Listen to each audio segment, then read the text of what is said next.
আপনি পরিপূর্ণ ইয়াকিনের সাথে, দৃঢ় বিশ্বাসের সাথে এই চারটা আমল নিয়মিত করবেন, ইনশাআল্লাহ গুলি মিস হতে পারে, আপনার দোয়া মিস হবে না।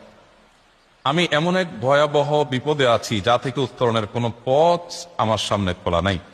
এমন কোন আমল শিখিয়ে দিবেন যে আমলের মাধ্যমে এই ভয়াবহ বিপদ থেকে আমি রক্ষা পেতে পারি। ভাইরা আমার, এই ধরনের প্রশ্ন আমাদের কাছে অহরহ আসে যে এমন বিপদে আছেন যে বিপদ থেকে আসলে রক্ষা পাওয়ার জন্য আপাত দৃষ্টিতে কোনো পথ দু চোখে দেখতে পাচ্ছেন না, এক কথা দেয়ালে পিঠ থেকে গেছে।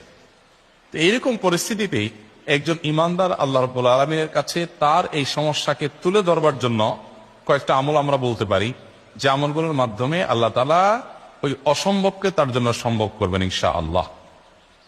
এবং এই আমলগুলো চর্চা আমার জীবনে আমি করে দেখেছি, এগুলো প্রয়োগ করে দেখেছি, আমলগুলো করে দেখেছি। আলহামদুলিল্লাহ, যেখানে মনে হয়েছে এই সমস্যা বাহ্যিকভাবে সমাধান যোগ্যই না, আল্লাহ তাআলা সেখানটাকে অলৌকিকভাবে সমাধান করেছেন। আমার জীবনে বহুবার আমি দেখেছি।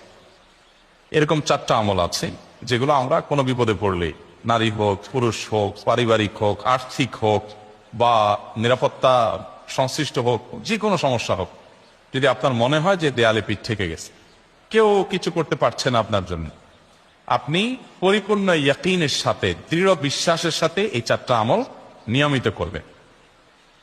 এবং আমি বহু মানুষকে পার্সোনালি এটার পরামর্শ দিয়েছি, ওনারা আমল করেছেন, আমল করে উপকৃত হয়েছেন।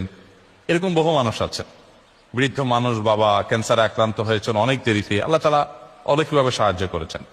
হ্যাঁ, কখনো যদি আল্লাহ তাআলা এই আমলগুলো করার পরও আমার বিপদ দূর না করেন, তাহলে হয় আমার আমলের মধ্যে কোনো ত্রুটি ছিল, অথবা আমার এই বিপদ দূর না হওয়ার মধ্যে আমার জন্য কোনো কল্যাণ নিহিত ছিল। আল্লাহ তাআলা আমার দোয়া কবুল করে যে উপকার হতো তার চেয়ে বেটার কিছু হয়তো আমাকে দিবেন, এই ইয়াকিন একজন ইমানদারের থাকবে। সেই চারটা আমলের এক নম্বর হলো ইস্তিগফারের আমল। ইস্তিগফার, আপনি ফেসে গেছেন কোনো জায়গা, কোনো উপায় পাচ্ছেন না, আপনি ইস্তিগফার করতে থাকেন। আস্তাগফিরুল্লাহ ওয়া আতুবু ইলাইহি, আস্তাগফিরুল্লাহ ওয়া আতুবু ইলাইহি, আস্তাগফিরুল্লাহ ওয়া আতুবু ইলাইহি, আস্তাগফিরুল্লাহ, আস্তাগফিরুল্লাহ, আস্তাগফিরুল্লাহাল্লাযী লা ইলাহা ইল্লা হুয়াল হাইয়ুল কাইয়্যুম ওয়া আতুবু ইলাইহি ওয়া লা হাওলা ওয়া লা কুওয়াতা ইল্লা বিল্লাহ।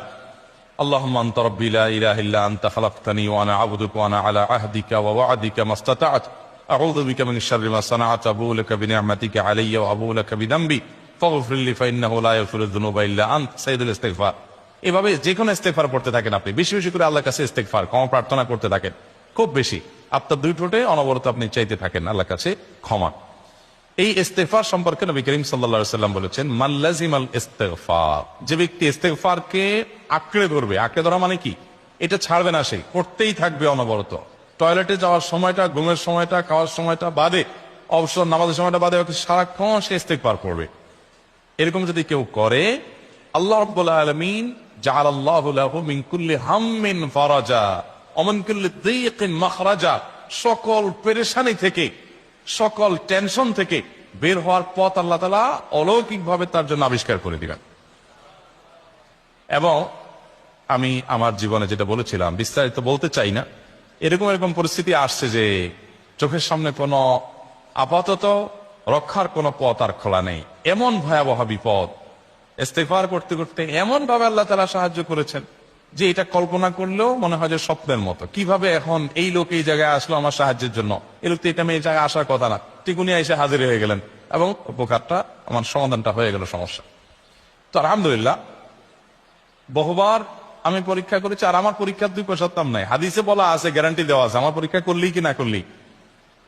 তাহলে একটা আমল হলো কি, ইস্তেগফার। সব সময়ের জন্য এটা কন্টিনিউয়াস করবেন, আর এমনি অবসর সময় ইস্তেগফার করবেন।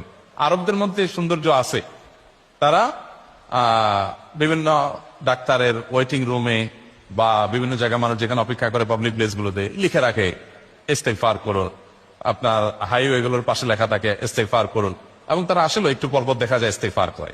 ভালো মন্দ গুণ সবার মধ্যে আছে, তাদের এই ভালো গুণটা আছে, ইস্তেগফার বেশি বেশি করা।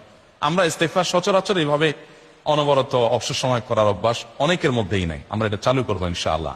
বিশেষ করে যখন কোনো সমস্যা হবে তখন ইস্তেগফার চলতে থাকবে মুখে অনবরত, ধীরে ধীরে মহব্বতের সাথে নিজেকে, নিজের পাপ অপরাধগুলোর কথা স্মরণ করে আল্লাহর কাছে মাফ চাইতে থাকবে, পেরেশানি দূর হবে ইনশাআল্লাহ। এক।